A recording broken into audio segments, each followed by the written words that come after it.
All right, Steeler fans, you know what time it is. It is Friday. It is time to go behind enemy lines right here on the Let's Ride podcast. It is Green Bay Packers week 10 at Acrisure Stadium. The Steelers are wrapping up a 3-game homestand. That sounds like I'm talking about baseball, but it's actually 3 straight home games for the football team. I welcome in Dale from Average Cheese Podcast. He covers the Green Bay Packers. Dale, welcome to the show. How are you? Jeff, I'm doing great. Thanks for having me on tonight. Or this morning, No. I guess it would be. Yeah, whatever. Doesn't matter. I don't even know what day it is, but still, we're getting ready for Packers and Steelers. This is going to be a great matchup because they're two storied franchises, and there are similarities out the wazoo with these two teams. And in one main position, and when I was getting ready for this segment, and I'm thinking about the Packers, and I'm looking at this upcoming game, everything about this matchup screams Kenny Pickett and Jordan Love. Yeah. Because really, you had Jordan Love replacing Aaron Rodgers, had been in the fold. And I think Packers fans probably thought, well, here we go. This is the third time we've done this. Aaron Rodgers behind Brett Favre, now Jordan Love. What has the Jordan Love experiment been like now that you've had a good take of him as a starter for an extended period of time? Well, first of all, as Packer fans, we need to remember that we're comparing Jordan Love now after his third year in the league. We need to compare that to Aaron Rodgers in his third year in the league, not the Aaron Rodgers that we just let go. Yes. And That's a that's good point. unfair, right? It's an unfair comparison. But of course, we're going to do that because that's what we had last year. And now here Right. we are. Jordan Love has had his ups and downs. And I think that was an expected experience. It's just like with Kenny Pickett, right? Like you're getting a guy that's never started NFL games. You think he's got talent. We thought Jordan Love definitely has arm talent. Yeah. That's one thing that is undeniable. His decision making has been rookie like, even though he's not a rookie. Right. He's made some bad throws here and there. He has had happy feet, but our offensive line right now is god awful. So, I mean, understandably so when you got a 350-pound man about to smash you in the face. So it's been fine. I mean, last week he was 20 of 26. He had 3 drops and he spiked the ball. So really he only had 2 incompletions that were his fault. So hopefully that's a upward trajectory. Yeah, I think that I watched a lot of that Packers game. And because obviously I knew they were going to be playing the Steelers this week, I thought that was probably the best offensive output they've had. Is that correct in my part? I'm definitely on the outside looking in, but they looked like they were moving in the right direction. Probably, I think because of their running game and their running back finally being healthy. You think that's accurate? It's probably not their best offensive game because they blasted the Bears in week 1, but it's That's the true. Bears, right? It's a bad football team. Yeah. Everybody should be beating up on the Bears, and we did in week 1. But, after a dip, we're starting to see some signs of life. Our Yeah. biggest issue, and I keep saying this on our podcast, is we keep making mistakes at the wrong times. We get a nice throw or a nice catch out, and it's something. We had offensive offsides twice against the Yeah. Rams. Like, when did they even call that? So we make a lot of bad mistakes that hinder our offensive drives for sure. I want to go back to the comparison between Love and Pickett. That yes, Jordan Love's been in the league longer, but in terms of starting games, it's very comparable. And they're both replacing legends, whether it's Aaron Rodgers, Ben Roethlisberger in Pittsburgh. And it's been rough. It's been rough at times. I can speak from Pittsburgh fans. Their patience is very, very thin with Kenny Pickett. They're at the point where they're almost like, this guy, he's not it. He's not it. Let's go find ourselves the next guy. Where are the Packers fan base as it pertains to that same question in terms of, okay, is Love that guy, or are there people that are very skeptical? It's really divided because some Yeah, fans are ready to let him go. Like he ain't it. He doesn't have whatever it is. right. And there are other, more, I don't know, even keel fans are like, listen, we got to let this play out. Again, we have a bad offensive line. We can't run the football. We're making mistakes. Is it all on Jordan Love? I'd say it's not. And I think Yeah. that both fan bases have to figure that out, right? Like, is it Kenny Pickett's fault? Is it Jordan's Love fault? Or is it a big mixture of all kinds of things? Well, let me ask you this question, because this is a question I always ask fans is, what do you think is a big enough sample size to be able to actually judge these quarterbacks? Because Kenny Pickett came in week 4 last year. He's been the starter, the entrenched starter since then. Jordan Love, probably similar sample size. At what point do you think it's fair to actually say, okay, I think I've seen enough? Like, this is who he is. I've seen enough. Well, what is that for you? Everyone's different, but I'm curious what you think. That's a good question. And I'm glad I'm glad no one's ever asked me that before because I don't know that I have a really good answer. My gut says it needs to be a full season Yeah. before you know. But yeah, I don't know. I'm It going to is go a with a tough full year question. because I don't have a great answer for that. No, it is, and people have asked me that because, you always kind of lean on these crutch answers, when people point to you for answers for things pertaining to your team, and like, "Well, what do you think is a good enough sample size?" I don't know. I mean, even is 17 games enough to judge a player who might just be slow developing and might just need a little bit more time? And let's not forget that the league catches up to players.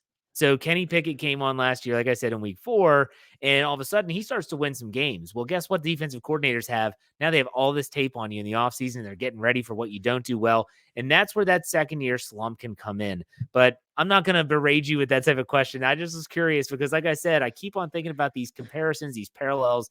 I think they're very, very true between Jordan Love and Kenny Pickett. But I want to ask you about a group that you already mentioned as not being very good. And as a Steeler fan, that makes me excited because you said the offensive line is struggling.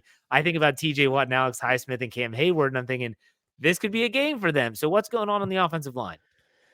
I mean, if we start on the left side, David Bakhtiari was, a stalwart right there. Yes. All just for many, many years, he played left tackle, Pro Bowler multiple times. He came out for week 1 against the Bears, and we haven't seen him since. He's now on IR. Ah, Left tackle is either 7th round pick Rasheed Walker out of Penn State or Yash Nyman, who is an undrafted free agent. So that's our left tackles, which makes me just want I'm to not laughing cry. at you. I'm not laughing at you. Those guys, Highsmith and Watt, are just drooling right now. On the Yeah. right side, we have Zach Tom, who is played right tackle at Wake Forest, but also played center. His best spot is probably at center, but we need him at right tackle because there's no other answer. It's Oh my Zach Tom. If gosh. Zach Tom were to go down in a game, I have no idea what they would do, honestly. It would be a mess. But it's that left side that's so bad. Elton Jenkins is the left guard, multiple-time Pro Bowler. But, I mean, with Watt and Highsmith rushing from the outside, it's going to be a scary, scary game for Jordan Love. They're going to have to they're going to be very creative with their protection schemes. And like I said, Cam Hayward, who just came off injured reserve prior to the Thursday night game, he will hopefully be a little bit in better game shape. We'll put it that way. And he's an all pro. So he's going to be putting some pressure up the middle. You got rookie Keanu Benton, who came from Wisconsin. He'll be Mhm. putting pressure from the middle. This could be a game where the Steelers defensive front has their way. If they go through the air, though, it's not like the Packers don't have skill on the outside. I do really like some of the receivers. Christian Watson's always been on my radar. I like him a lot. What are some of the receivers that Steeler fans should maybe keep your eye out for who are playing well so far this season? Yeah, there's a lot of skill talent. Like you said, Christian Watson could be lightning in a bottle. It's just we keep waiting for that to happen. Yeah. He has got just loads of athletic ability. Romeo Dobbs is a second-year guy out of Nevada, played more in the slot at Nevada, but has been playing on the outside for the Packers. He leads the Packers with 30 catches. Jaden Reed is a rookie out of Michigan State, really good slot guy. I'm really excited about him. Luke Musgrave is a rookie tight end. So it's a lot of young, very athletic skill guys, plus Aaron Jones and AJ Dillon running the football. I'd say if I'm a Steeler fan, I watch for Dobbs and Reed. I'm not sure what Watson is going to do week to week. He could blow Right. up for 150 or have 10 yards receiving. So The Steelers have been known to give up the big numbers to one receiver in a game. That's happened more than one occasion this season. We'll see. I do want to go to the other side of the football and talk a little bit about the Packers defense. What are they hanging their hat on this year? Like, as a defensive unit, what do they do well? I shouldn't laugh before I answer it, but really the Packers have not, they played well against the Rams last week, but it was Brett Yeah. Rippon who was then subsequently cut Yes. right after the game. The Packers defense has not done anything particularly well. I don't know how to say it any different. I guess if you're going to look at two guys for the Packers, it's Preston Smith and Rashawn Gary rushing from the outside, not TJ Watt and Highsmith, but really productive players Hmm. and probably the best two players on the defense right now. Jair Alexander has been in and out of the lineup at corner. He's a multiple, Yes. time Pro Bowler. I like the Packers linebackers in Devondre Campbell and Quay Walker, but they can be run at. You're not going to run sideline to sideline against the Packers because Campbell and Walker are too fast, but they're not big and they're not physical, and they can be run on right up the middle. And the Packers have struggled week after week to stop the run. Now the Rams had, Darrell Henderson off the shit heap. Like they had nothing.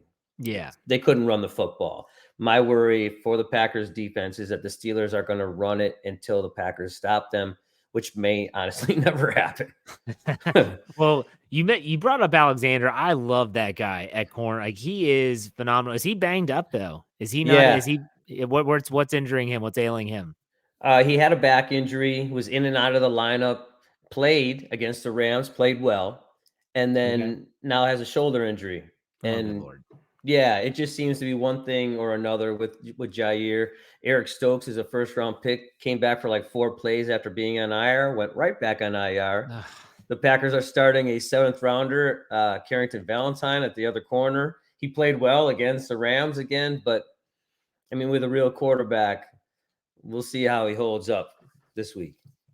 Steeler fans will say maybe he won't see a real quarterback this week. Maybe in the next couple weeks.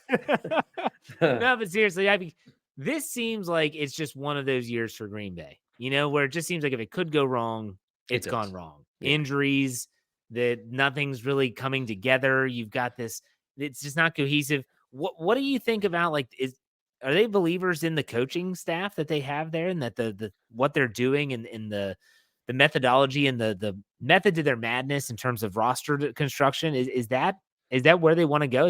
Are fans happy? Fans are not happy. Now, we've been ready to fire Joe Barry, the defensive coordinator, almost since the day he got here. I mean, his track record is really bad. He was with the Lions. They weren't good. He was with the Redskins/Commanders. They weren't any good. He doesn't have a track record of success. And he hasn't had a huge track record of success with the Packers either. I mean, I think they're ranked like 10th in scoring defense, but that's nonsense.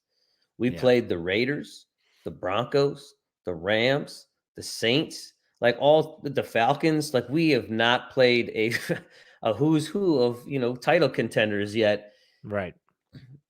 Joe Barry, I would like to see him fired. I mean, the Packers don't fire coaches midseason. That's not what the Packers do. And a good franchise shouldn't, right? You shouldn't fire guys midseason. It sounds familiar. Right. It's a panic move. And the Steelers are the same. Storied franchise. You keep going until the end, and then you figure it out. Right. On offense, Matt LaFleur calls the plays. Adam Stenovich is a first-year offensive coordinator. He was the offensive line coach. It's kind of like, we don't want you to leave. Here's a better title. Matt's going to call the plays anyway, so you're fine. Just stand back there and look good. Like, I don't know if Adam Stenovich is the guy. The Packers are not excited. Sorry, Packer fans are not excited with Matt LaFleur and his play calling. But again, if your line is a sieve and your young guys, your young wide receivers are running bad routes or running the wrong routes, it doesn't matter what you call. Exactly. It's not going to work. Exactly. That's a good point. So I do have to bring this up, but it really pains me. I've watched the Steelers my entire life. I don't think I've missed a game since like 98 or something. I don't know.